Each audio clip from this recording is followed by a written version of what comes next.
안녕하세요. 글로벌 선진학교 음성캠퍼스 영성교육부장 고영훈 목사입니다.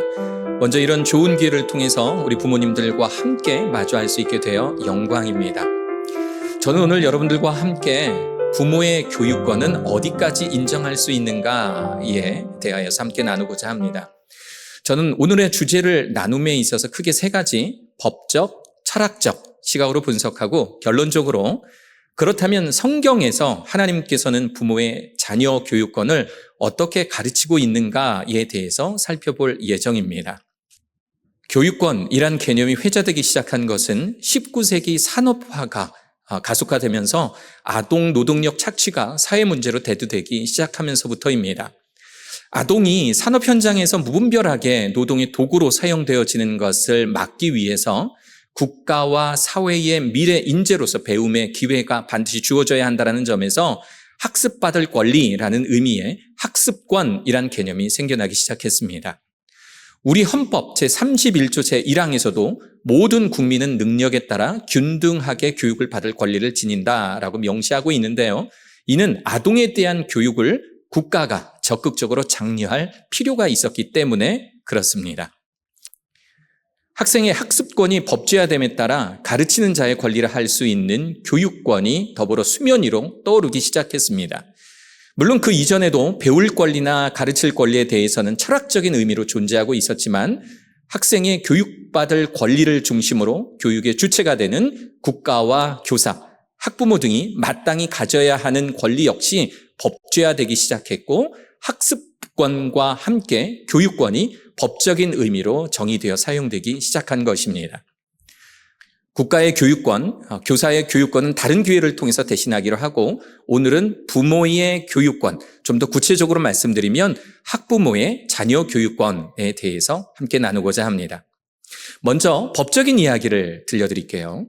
헌법재판소는 1991년 판례집에서 교육의 목적은 국민 개개인이 타고난 소질을 개발하여 인격을 완성하게 하고 자립생활을 할 능력을 증진시킴으로써 인간다운 생활을 누릴 수 있게 하는 데 있다라고 명시하고 있습니다.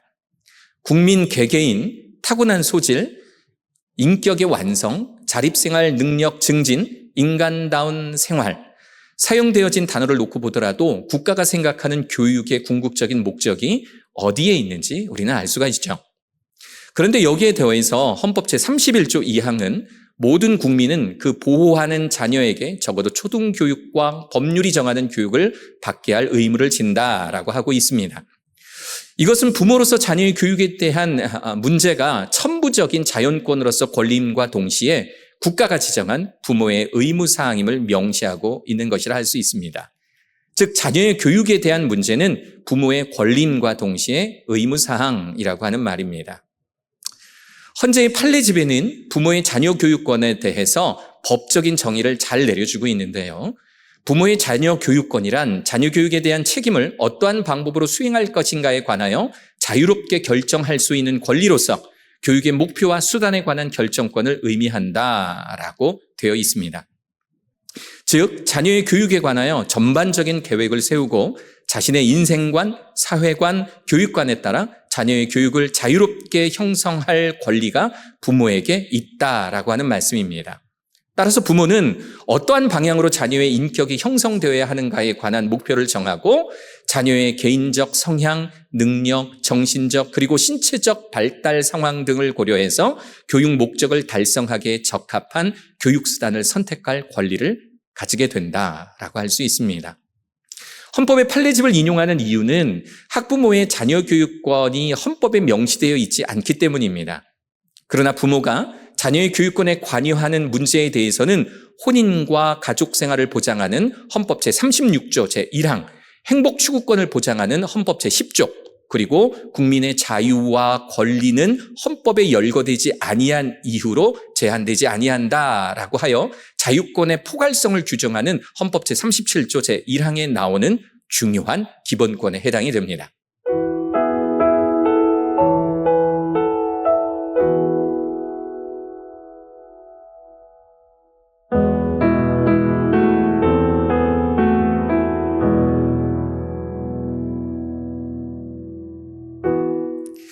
학부모의 자녀 교육권에 대해서 법적인 이야기를 먼저 드린 이유는 결국 현재 우리가 당면한 교육적 문제가 법적인 이해 없이는 해결될 수 없기 때문에 그렇습니다. 그러나 모든 법에는 철학이 뒷받침된다는 사실을 알고 계시죠? 학습권과 교육권이 공식적인 이름으로 불려지기 전에 자녀에 대한 교육의 결정권이 부모에게 있는 이유는 무엇인가라는 철학적 논의들이 있었습니다. 이 철학적 논의는 최근에도 지속되고 있고요. 이것을 다음 5가지로 정리해 볼 수 있습니다. 첫째, 자녀의 최선의 이익을 위해 부모가 교육권을 지녀야 한다라는 논의입니다.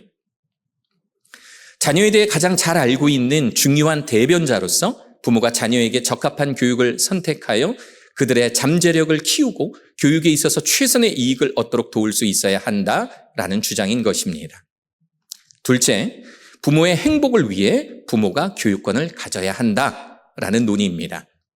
부모가 자녀를 생산하고 양육하면서 부모와 자녀가 맺는 관계는 그들의 행복에 없어서는 안 될 중요한 부분이라 볼 수 있기 때문에 부모가 타인의 간섭 없이 자녀의 행복한 삶을 누릴 수 있도록 교육권을 주어야 한다라고 하는 주장인 것입니다.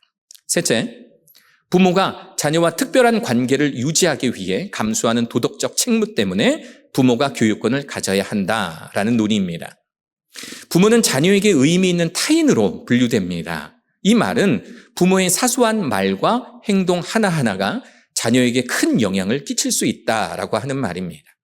그래서 부모는 부모라는 특별한 책무를 감당하기 위해 반드시 자녀에 대한 교육권을 가져야 한다라는 주장인 것이지요.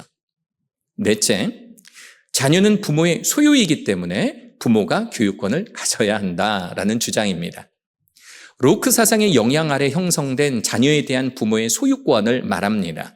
로크는 부모가 자녀를 생산했으므로 자녀를 출산하고 양육하는 행위는 부모에게 있다라고 말합니다.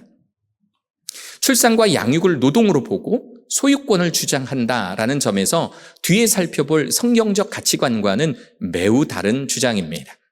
다섯째, 가장 최근까지 진행되고 있는 논의로서 부모가 자녀를 위해 희생했으므로 자녀에 대한 교육권을 가져야 한다라고 주장하는 논의입니다.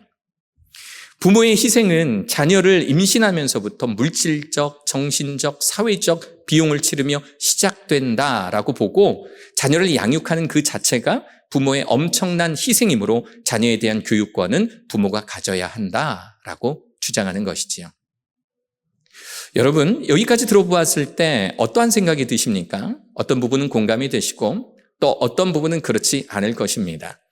분명한 사실은 이것들이 철학적 논의이지 성경적 관점에서 바라본 것은 아니다라고 하는 점이죠. 그럼에도 우리가 이 논의에 대해서 이해해야 하는 이유는 자녀 양육에 대한 우리 부모님들의 태도, 우리 부모님들의 자세가 여기에서 크게 벗어나지 않는 경향이 있기 때문에 그렇습니다. 수년 전 선생님이라는 유행어를 낳은 스카이캐슬이라고 하는 드라마가 사회적으로 큰 이슈가 된 적이 있었죠. 대학의 네임밸류가 곧 자신과 부모인 자신과 자녀가 앞으로 누리는 사회적 계급 정도로 여기고 자녀의 대학 진학을 위해 고액과외를 아낌없이 투자하는 부모의 모습, 그러나 그 과정에서 자녀는 무너지고 가정은 파괴되고 인격은 말살되어가는 모습을 매우 흥미롭게 우리 지켜보지 않았습니까? 미쳐가는 자녀를 향해서 드라마 속 부모님들은 말합니다. 다 네가 잘 되라고 이러는 거야. 사업의 실패로 엄청난 빚을 지고 앞으로 가난하게 살아갈 내 자녀가 걱정된다고, 이 가난을 물려줄 수 없다고 삶과 죽음의 개념도 제대로 이해하지 못한 초동생 자녀를 자기 손으로 죽이고 극단적인 선택을 하는 부모, 또 주택 청약에 유리한 점수를 받기 위해서 아이를 입양하고 자신의 소유물인 것처럼 학대하다가 살해한 양부모의 모습. 이것은 부모가 자녀에 대한 양육의 권리를 어떻게 이해했느냐에 대한 문제인 것입니다.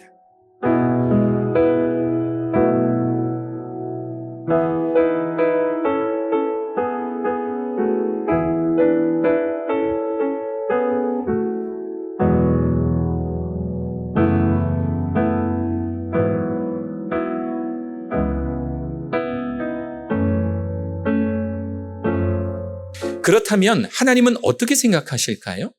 하나님은 부모가 가져야 하는 자녀 교육권에 대하여 어떻게 말씀하고 계실까요? 부모의 행복을 위해 자녀를 키우라고, 자녀의 행복을 위해 교육권을 행사하라고, 자녀는 부모의 소유이니 부모가 키우고 싶은 대로 키우면 된다고, 내 몸으로 힘들게 낳았으니 내 자녀는 내 것이다 라고 주장해도 된다고 하나님 그렇게 말씀하십니까? 아닙니다. 그것은 세상이 가르치는 것이고 세상적 사고입니다. 그렇다면 하나님께서는 성경을 통해서 부모의 자녀 교육권을 어떻게 설명하고 계실까요? 성경을 보면 동시대에 비슷한 환경에서 자란 아이들이 소개되는 장면이 있습니다. 사무엘과 엘리 제사장의 아들들에 대한 이야기죠. 사무엘이 젖을 갓 뗀 직후 엘리 제사장에게 길러졌으니 사실상 같은 환경에서 자란 아이들이다 해도 과는 아닙니다. 사무엘의 엄마 한나는 아이를 낳지 못해서 힘들어하다가 하나님께 이렇게 기도했습니다. 서원하여 이르되 만군의 여호와여, 만일 주의 여종의 고통을 돌보시고 나를 기억하사 주의 여종을 잊지 아니하시고 주의 여종에게 아들을 주시면 내가 그의 평생에 그를 여호와께 드리고 삭도를 그의 머리에 대지 아니하겠나이다. 사무엘상 1장 11절의 말씀입니다. 삭도를 대지 않겠다라고 하는 말은 나실인, 즉 하나님의 특별한 사역을 위해 구별된 자로 하나님께 드리겠다라고 하는 말입니다. 아이가 없어서 죽는 심정으로 기도를 드리는데 아이가 태어나도 내 소유로 여기지 않고 하나님의 소유로 키우겠다라고 하는 말입니다. 실제로 사무엘은 젖을 갓 뗀 나이, 아마도 3살 정도로 추정되는 바로 그때 부모를 떠나 엘리 제사장에게 맡겨졌습니다. 어렵게 얻은 아이였기 때문에 애착을 가지고 키웠을 텐데 한나는 하나님 앞에서 사무엘에 대한 어떠한 권리도 주장하지 않습니다. 이 아이를 위하여 내가 기도하였더니 내가 구하여 기도한 바를 여호와께서 내게 허락하신지라. 그러므로 나도 그를 여호와께 드리되 그의 평생을 여호와께 드리나이다 하고 그가 거기서 여호와께 경배하니라. 사무엘상 1장 27절에서 28절의 말씀. 이 아이는 훗날 하나님의 선한 도구가 됩니다. 그리고 이스라엘의 마지막 사사가 되어서 사울과 다윗의 머리에 기름을 부어 하나님과 백성들 앞에서 이스라엘의 왕으로 세운 선지자로 성장하게 됩니다. 그러나 엘리 제사장의 아들들은 어떻습니까? 사무엘과 한솥밥을 먹었던 두 아들들은 그렇지 못했습니다. 제사장의 아들로 태어났지만 사무엘과 달리 그들은 하나님을 인격적으로 만나지 못한 사람들이었습니다. 아버지를 도와서 하나님께 드리는 제사에 참여하기는 했지만 바쳐지는 제물을 사사로이 취하거나 회막에 여인들과 음란한 행위를 하는 등 도저히 하나님의 거룩한 직무를 담당하는 사람으로서 인정받지 못할 행동들을 하기 시작했죠. 이에 대해 아버지 엘리는 내 아들들아 그러지 말라라는 말만 할 뿐 제대로 된 훈계를 하지 않습니다. 결국 이 두 아들들은 전쟁통에서 죽게 되고요. 이 소식을 들은 노년의 엘리 제사장도 뒤로 넘어져 목이 부러져 죽게 되는 비극을 맞이하게 됩니다. 사무엘과 엘리 제사장의 두 아들들의 경우에서 확인할 수 있듯이 자녀에 대한 부모의 양육 자세에 대해서 하나님께서는 성경을 통해 크게 두 가지를 분명히 말씀해 주십니다. 첫째, 자녀 양육에 대한 책임은 부모에게 있다입니다. 히브리어로 쉐마 이스라엘이라고 불리는 성경 본문이 있습니다. 신명기 6장 4절에서 9절의 말씀이죠. 이스라엘아 들으라, 우리 하나님 여호와는 오직 유일한 여호와시니 너는 마음을 다하고 뜻을 다하고 힘을 다하여 네 하나님 여호와를 사랑하라. 오늘 내가 네게 명하는 이 말씀을 너는 마음에 새기고 네 자녀에게 부지런히 가르치며 집에 앉았을 때이든지 길을 갈 때이든지 누워있을 때이든지 일어날 때이든지 이 말씀을 강론할 것이며 너는 또 그것을 네 손목에 매어 기호를 삼으며 네 미간에 붙여 표로 삼고 또 내 집 문설주와 바깥문에 기록할지니라. 하나님이 유일하신 하나님이시다라고 하는 이 신앙 고백을 늘 간직하기 위해서 이스라엘 사람들은 명령하신 말씀 그대로 이 본문을 양피지에 곱게 써서 테필란이라고 하는 상자에 담아서 미간에 붙입니다. 또 메주자라고 하는 길다란 통에 담아서 문설주에 붙여놓습니다. 이유는 분명합니다. 자녀들에게 이 신앙의 유산이 물려지길 바라는 마음에서 그렇습니다. 하나님의 말씀 아래서 자녀에 대한 교육권은 철저히 부모에게 있다. 세상의 완악한 것들로부터 자녀를 보호하고 자녀가 하나님을 제대로 찾아 알아가도록 돕는 역할은 하나님께서 우리 부모에게 주시는 막중한 사명인 것입니다. 그렇다면 좀 전에 살펴본 바와 같이 부모의 자녀 교육권에 대한 철학적 논의처럼 자녀가 부모의 소유일까요? 스카이캐슬의 부모님들처럼 부모의 행복을 위해 자녀의 교육을 선택하는 것이 맞습니까? 아닙니다. 여기서 자녀 양육에 대한 하나님의 두 번째 관점이 나옵니다. 부모는 하나님께로부터 자녀 양육에 대한 교육적 책임을 위임받은 청지기로서 사명이 주어졌다. 성경에는 자녀가 부모의 소유가 아니라는 사실을 명백히 보여주는 말씀들이 있습니다. 창세기 4장 1절, 아담이 그의 아내 하와와 동침하매 하와가 임신하여 가인을 낳고 이르되 내가 여호와로 말미암아 등남하였다 하니라. 아담과 하와는 죄악을 저질러 에덴 동산에서 쫓겨난 자들이었지만 생명의 근원 되시는 하나님을 놓치지는 않았습니다. 하나님께서 이 가정의 첫째 아들 가인을 허락하신 것이지 철학적 논의에서 살펴본 바와 같이 생산적인 노동의 대가로 가인을 얻은 것은 아닙니다. 시편 127편 3절을 보십시오. 보라, 자식들은 여호와의 기업이요 태의 열매는 그의 상급이로다. 기업이란 말은 유산이란 뜻입니다. 자식은 부모의 소유물이 아니라는 것이고 하나님께로부터 온 존귀한 존재이며 하나님의 사랑을 받을 만한 존재라는 것을 의미합니다. 상급이라는 것도 기쁨과 존중의 가시적인 증거로서 주어진 어떤 것을 의미하는데 이렇게 자녀는 하나님께서 우리를 사랑하셔서 하나님께서나 누리실 법한 부모의 기쁨을 함께 누리도록 우리들과 함께 누리도록 우리들에게 허락하신 존재라는 것을 우리는 기억해야 합니다.